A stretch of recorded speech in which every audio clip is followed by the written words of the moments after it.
गोटिए गाँ थिला देखिबाकू बहुत सुंदर किंतु ता पछरे लुचि रहिथिले एमिति किछि राजा भूत जी काहाकू भी थराई देई पारंती। सेही गाँर नाम थिला ढोलपुर जेउठार लोक माने कहूथिले जे जदि अधा राति रे तुमको ढोलक बाजिबार शब्द सुना जाए तेबे जानिबो जे थुंग थुंग आसी जाइछि। थुंग थुंग कोनोसी साधारण मनीष नथिला। ता मुहरे एक अजब हस बड़ बड़ आखि जाहाकू देखिले जे भी डरी जीवो एवं हातरे एक पुरुणा ढोलक। राति ठीक 9टारे से गाँर गलीगुड़िकरे बुलुथिला एवं निजर ढोलक बजाउथिला। शब्द सीधा कानरू हृदयकू ओलाई जाउथिला धीर डराणिया एवं लगातार। गाँर लोक माने ढोलक शब्द सुनिबा मात्रे थरिबाकू लागुथिले कारण जेउ घर सामनारे से अटकी ढोलक बजाउथिला सेही घरर लोक माने परदिन किए असुस्थ होई पडुथिले नचेत काहार मृत्यु होई जाउथिला। तापरे दिने राति रे गाँर जणे युवक रघु सोइथिला। ठीक सेतिकी बेले ढोलक बाजिबाकू लागिला। ढोलकर शब्दरे तार निद भांगी गला। से क्रोधरे साहस संग्रह करी ता पाखकू गला। रघु कहिला तुमे किए एवं काहींकी ढोलक बजाउछ। सांगे सांगे ढोलक बाजिबा बंद होई गला। थुंग थुंग धीरे धीरे बुली चाहिला। रघु देखिला जे ता मुहरु सह सह चित्कारर शब्द बाहरुची किंतु ठीक सेतिकी बेले पुणी थरे ढोलक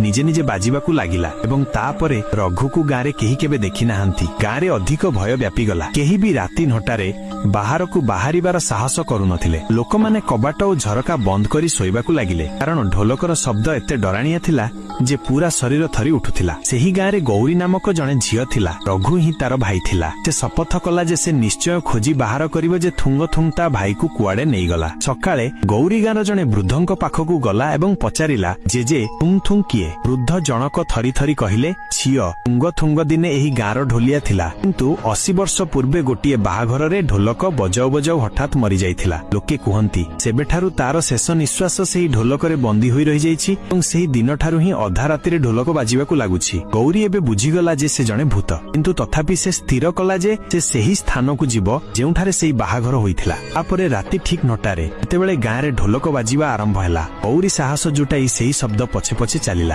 अंधारे चालू चालू सेही स्थानरे पहुंची गला। एठारे से देखिला जे थुंग थुंग नाचुछि एवं बहुत जोरे ढोलक बजाउछि। गौरी थरी थरी पचारिला ओ भाई केउठी। थुंग थुंग हठात अटकी गला। आखि जलिबाकू लागिला एवं ढोलक निजे निजे बाजिबाकू लागिला। सेतिकी बेले ढोलक भितरु गोटिए चित्कार सुना गला। गौरी डररे दौड़िबाकू लागिला। सेतिकी बेले गोटिए शब्द आसिला माइनस दीदी। गौरी अटकी गला एवं पछकू बुली चाहिला। देखिला रघु एवं थुंग थुंग एकाठी ठिया होइचंती तु से आउ मनीष नथिला। मुह अजब एवं आखि लाल होई जाइथिला। रघु धीरे करी कहिला दीदी बे मु भी थुंग थुंगर अंश एवं परवर्ती नंबर तुमर। बे दोस्तो यदि तुमे जानिबाकू चाहुछ थुंग थुंग कोन सत्तरे हठात मरी जाइथिला ना तार मृत्यु पछरे से गुप्त कथा लुचि रहिछि। यदि जानिबाकू चाहुछ वीडियो को लाइक करो, चैनल को सब्सक्राइब करो एवं कमेंट रे लेख पार्ट 2 दरकार।